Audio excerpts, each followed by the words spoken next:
पुस्तक का शीर्षक दुनिया नष्ट नहीं होगी, श्रेष्ठतर बनेगी। लेखक युग ऋषि पंडित श्रीराम शर्मा आचार्य। युग ऋषि की भविष्यवाणी, सत्युग की वापसी। आसुरी प्रपंच पुरातन काल में एक अपराजित हेय दैत्य कृतवीर के आतंक से दसों दिशाओं में हाहाकार मच गया था। वह मां प्रतापी और वरदानी था। देवता और मनुष्यों में से कोई उससे लोहा ले सकने की स्थिति में नहीं था।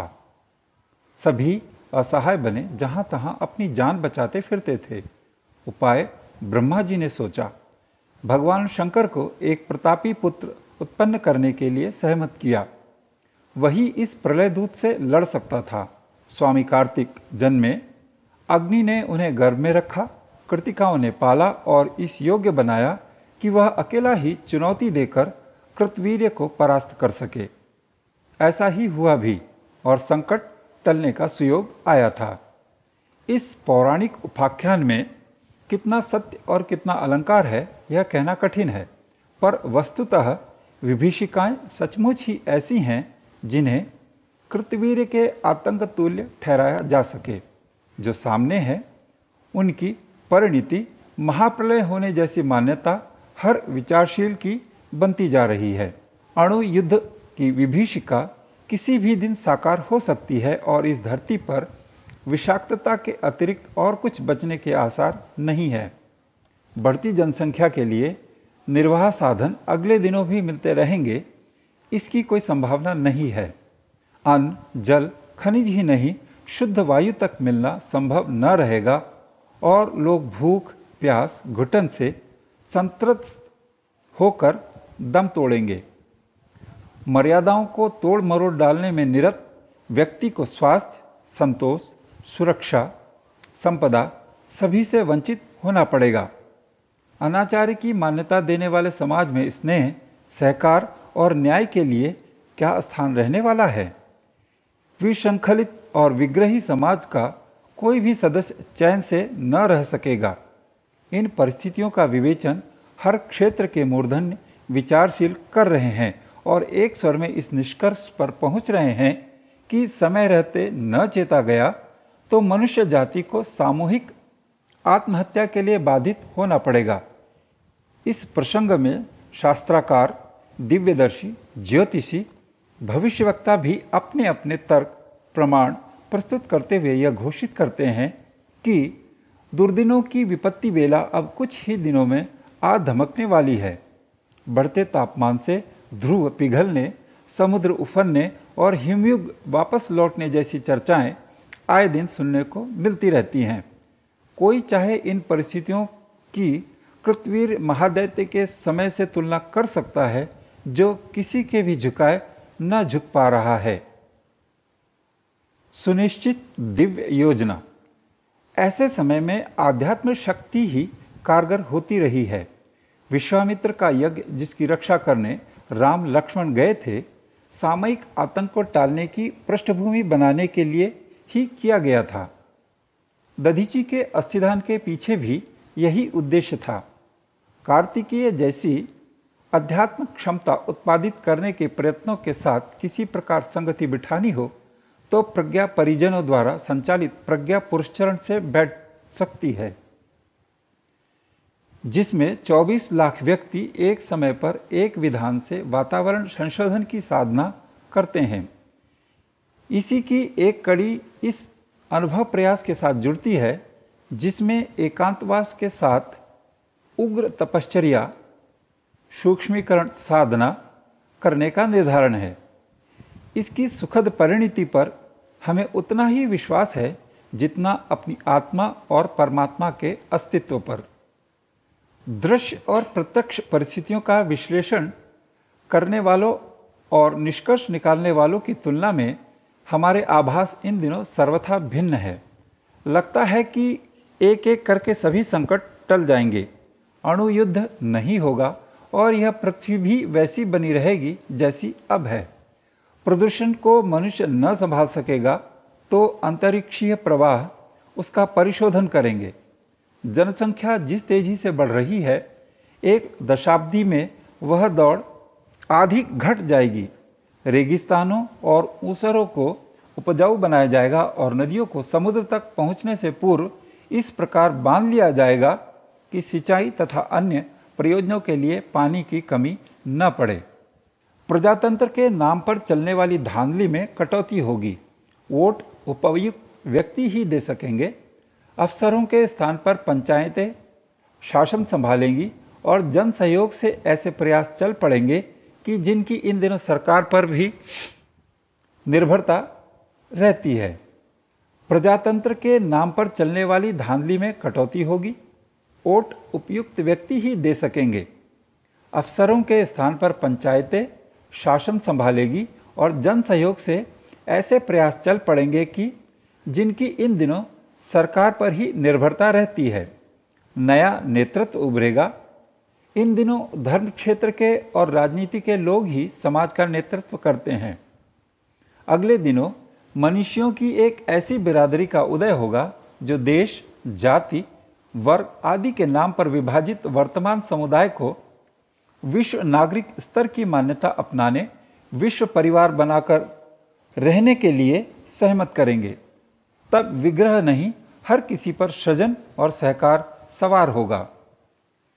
विश्व परिवार की भावना दिन दिन जोर पकड़ेगी और एक दिन वह समय आवेगा जब विश्व राष्ट्र आबद्ध विश्व नागरिक बिना आपस में टकराए प्रेम पूर्वक रहेंगे, मिलजुल कर आगे बढ़ेंगे और वह परिस्थितियां उत्पन्न करेंगे जिसे पुरातन सतयुग के समतुल्य कहा जा सके। इसके लिए नवसृजन का उत्साह उभरेगा। नए लोग नए परिवेश में आगे आएंगे। ऐसे लोग जिनकी पिछले दिनों कोई चर्चा तक न थी, वे इस तत्परता से बागडोर संभालेंगे मानो वे इसी प्रयोजन के लिए कहीं ऊपर आसमान से उतरे हों या धरती फोड़ कर निकले हों। यह हमारे सपनों का संसार है। इसके पीछे कल्पनाएं अटकलें काम नहीं कर रही हैं, वरन अदृश्य जगत में चल रही हलचलों को देखकर इस प्रकार का आभास मिलता है जिसे हम सत्य के अधिकतम निकट देख रहे हैं। मर्मोन्मुख प्रवाह में इस प्रकार आमूलचूल परिवर्तन होने के पीछे उन दैवी शक्तियों का हाथ है जो दृश्यमान न होते हुए भी वातावरण बदल रही है और लोक चिंतन में अध्यात्म तत्वों का समावेश कर रही हैं। महान कार्यों के लिए किसी जादुई कलेवर वाले लोग नहीं होते। अपने जैसे ही हाड़ मांस के लोग दृष्टिकोण, रुझान एवं पराक्रम की दिशा बदलते हैं तो वे कुछ से कुछ बन जाते हैं। रीछ वानरों में न कोई विशेष योग्यता थी न क्षमता। दैवी प्रवाह के साथ साथ चल पड़ने के कारण वे सब कुछ से कुछ हो गए थे। हनुमान, अंगद और नल जैसों ने जो पुरुषार्थ किया उन पर सहज विश्वास ही नहीं होता, पर जो आत्मशक्ति की, दिव्य चेतना की क्षमता को जानते हैं उन्हें यह विश्वास करने में तनिक भी कठिनाई नहीं होती कि टिटहरी का संकल्प, दिव्य चेतना की क्षमता को जानते हैं उन्हें यह विश्वास करने में तनिक भी कठिनाई नहीं होती कि टिटहरी का सत्संकल्प समुद्र को सुखाने में अगस्त्य मुनि का सहयोग आमंत्रित कर सकता है और असंभव लगने वाला अंडे लौटाने जैसा कार्य संभव हो सकता है। दूसरों को विनाश दिखता है सो ठीक है। परिस्थितियों का जायजा लेकर निष्कर्ष निकालने वाली बुद्धि को भी झुठलाया नहीं जा सकता। विनाश की भविष्यवाणियों में सत्य भी है और तथ्य भी, पर हम अपने आभास और विश्वास को क्या कहें जो कहता है कि समय बदलेगा। घटाटोप की तरह घुमड़ने वाले काले मेघ किसी प्रचंड तूफान की चपेट में आकर उड़ते हुए कहीं से कहीं चले जाएंगे। सघन तमिश्रा का अंत होगा। उषाकाल के साथ उभरता हुआ अरुणोदय अपनी प्रखरता का परिचय देगा। जिन्हें तमिश्रा चिरस्थायी लगती हो वे अपने ढंग से सोचे, पर हमारा दिव्य दर्शन उज्जवल भविष्य की झांकी करता है। लगता है इस पुण्य प्रयास में सृजन की पक्षधर देव शक्तियां प्राणपण से जुट गई हैं। इसी सृजन प्रयास के एक अकिंचन घटक के रूप में हमें भी कुछ कारगर अनुदान प्रस्तुत करने का अवसर मिल रहा है।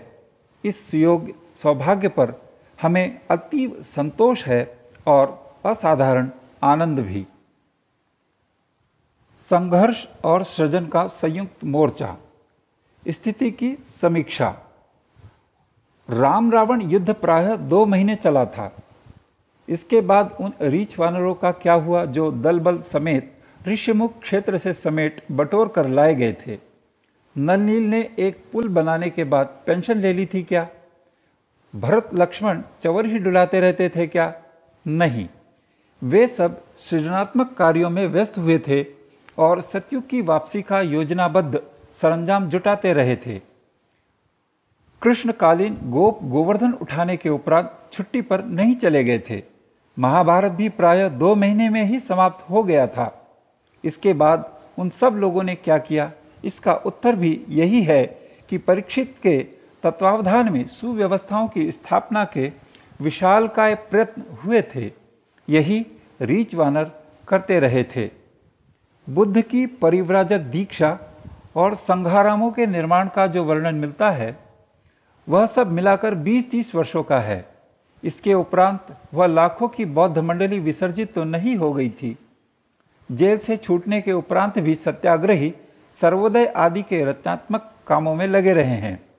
इतिहासकारों की कुछ शैली ही ऐसी है कि विवाह की धूमधाम अगवानी भर का उल्लेख करते हैं।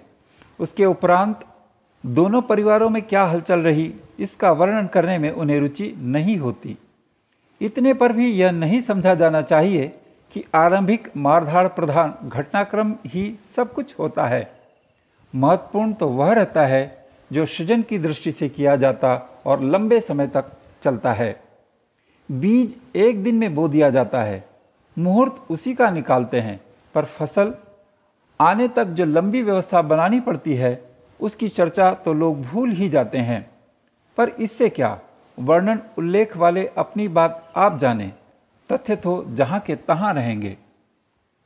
ऑपरेशन 1 मिनट का होता है, पर मरहम पट्टी तो घाव भरने के लिए महीनों करनी पड़ती है। बात सूक्ष्मीकरण के संदर्भ में चल रही थी। वर्तमान पहले चरण में उसका एक पक्ष ही हमारे जिम्मे है। गाड़ी जहां दलदल में फंस गई है उसे निकाल देने और सड़क पर खड़ी कर देने जितनी ही क्षमता और अवधि अपने पास है। यहाँ पर जिस क्षमता और अवधि का जिक्र किया गया है वह स्थूल काया से संबंधित है। स्थूल कार्यों से मुक्त होकर बड़े कार्य अगले चरणों में किए जाने हैं। उनका उल्लेख आगे की पंक्तियों में किया गया है। पर यह नहीं समझना चाहिए कि इसके बाद कुछ करने को शेष ही नहीं रहेगा। जो करना होगा वह इतना ही बड़ा होगा जो 15 मिनट के ऑपरेशन के उपरांत रोगी को अच्छा करने के लिए महीनों करना पड़ता है। बहुमुखी सृजन उससे कठिन है जितना कि इस बिगाड़ को उत्पन्न करने में करना पड़ा है। लोगों ने व्यक्ति को भटकाने और समाज को गिराने वाले अनेकानेक खर्चीले श्रमसाध्य प्रयत्न किए हैं और मुद्दतों में दुर्व्यसन पनपाए लोगों के स्वभाव के अंग बनाए हैं। अब उन्हें छुड़ाना ही नहीं, उनके स्थान पर नई व्यवस्था बनानी और नई सभ्यता खड़ी भी करनी जो है। हमारी 2 प्रकार की कार्य पद्धति इस पहले चरण में है। एक को ढाल, दूसरे को तलवार कहना चाहिए। एक से अपना बचाव करना है और दूसरी से शत्रुओं को खदेड़ना है। इन दिनों खदेड़ने वाला काम प्रत्यक्षतः बड़ा दिखता है क्योंकि उसने जीवन मरण जैसी समस्या उत्पन्न कर दी है। विनाश अपनी चरम सीमा पर है। उसे अभी और कुछ समय खेल खेलने दिया जाए तो फिर लाखों वर्षों की संचित सभ्यता और प्रकृति का कहीं अता पता भी न चलेगा। धरातल की दुर्गति शमशान जैसी होगी और जहां कंकाल बिखरे तथा भूत नाचते दृष्टिगोचर होंगे।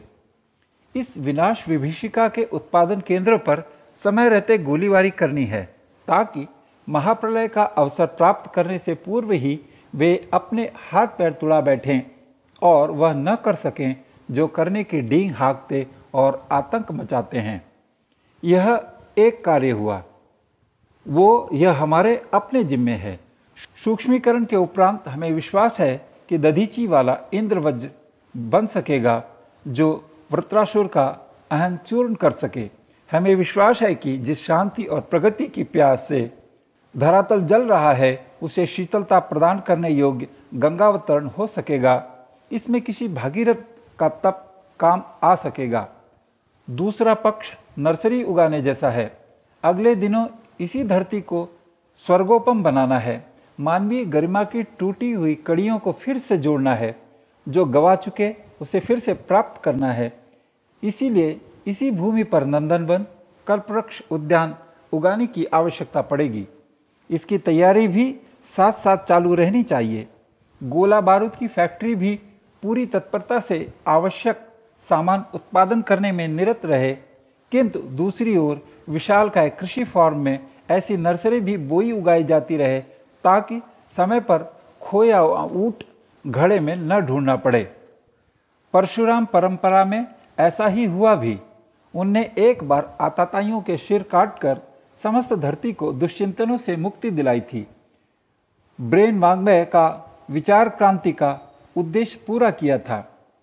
इसके तुरंत बाद उन्होंने फरसा गंगा सागर में समुद्र में फेंक दिया और नए सिरे से नया फावड़ा उठाया। इस आधार पर वे फलदार उद्यान बोते लगाते चले गए और जो स्तब्धता आई थी उसे नवसृजन के नए उल्लास से भर दिया। उन्होंने सभी दिशाएं हरियाली से भर दी। उनका दोहरा परस्पर विरोधी अभियान देखकर लोग आश्चर्यचकित रह गए। युद्ध में शौर्य, पराक्रम और साधनों की आवश्यकता पड़ती है, पर सृजन में तो इससे हजारों गुनी सूझबूझ, तत्परता और साधन सामग्री चाहिए। इसीलिए नाम भले ही सेनापतियों का मोटी पंक्तियों में छपता रहा हो, पर वस्तुतः श्रेयाधिकारी वे इंजीनियर ही बनते हैं जिनने निर्माण की विशालकाय योजनाएं बनाई और प्राणपण से संलग्न होकर पूरी कर दिखाई।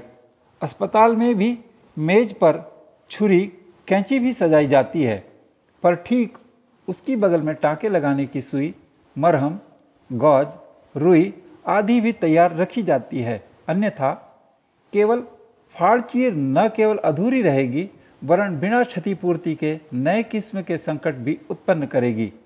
तैयारियां दोनों तरह की, हमें दोनों ही प्रबंध करने पड़ रहे हैं। देव शक्तियों के साथ संबंध साध कर वह सरंजाम जुटाना पड़ रहा है जिससे कि आतंक की छाती पर ऐसा घूंसा जमाया जा सके कि उसे पीछे ही हटते बने। इसके लिए हमसे बड़ों की, समर्थों की सहायता अपेक्षित हो रही है, सो वह जुटाई जा रही है, जुट रही है और विश्वास है कि जितनी कम है वह पूरी होकर रहेगी। अगले दिनों महाविनाश की घोषणा हर क्षेत्र में हो रही है। परिस्थितियों को देखने वाले एक ही बात कहते हैं कि महाविनाश अब आया तब आया। इतने पर भी हम अकेले का यह कथन अन्य सभी के प्रतिकूल है कि यह दुनिया न केवल जिएगी वरन और भी अच्छी बनेगी। जिन्हें रुचि हो वे इस भविष्यवाणी को नोट कर लें। युद्ध जहाँ तहाँ क्षेत्रीय स्तर के ही होते रहेंगे। कोई ऐसी विपत्ति खड़ी न होगी जिससे समूचे संसार भर के मनुष्य समुदाय का भविष्य ही संकट में घिर जाए। इसके अतिरिक्त दूसरा पक्ष है सृजन का। उसके लिए ट्यूबवेल खोदना, जनरेटर बिठाना, नर्सरी उगाना है, बीज गोदाम जमा करना है, ट्रैक्टर खरीदने हैं और सरंजाम जुटाने हैं जो लहलहाती फसल उगाने में आवश्यक होते हैं। यह साधन क्या हो सकते हैं, कहाँ हो सकते हैं? इसका उत्तर एक ही है कि अंत तक की हमारी संचित संपदा इस प्रयोजन की पूर्ति में अच्छी खासी सहायता देगी। संचित संपदा से तात्पर्य है संजोया हुआ गायत्री परिवार। इसमें से अधिकांश छोटे हल्के दिखते हैं। उनकी योग्यता और समर्थता हल्की लगती है, तो भी यह विश्वास किया जाना चाहिए कि यह कलियां अगले ही दिनों खिलकर फूल बनेंगी। यह अंकुर हरे भरे पौधे बनकर समूचे कृषि क्षेत्र को लहलहाएंगे।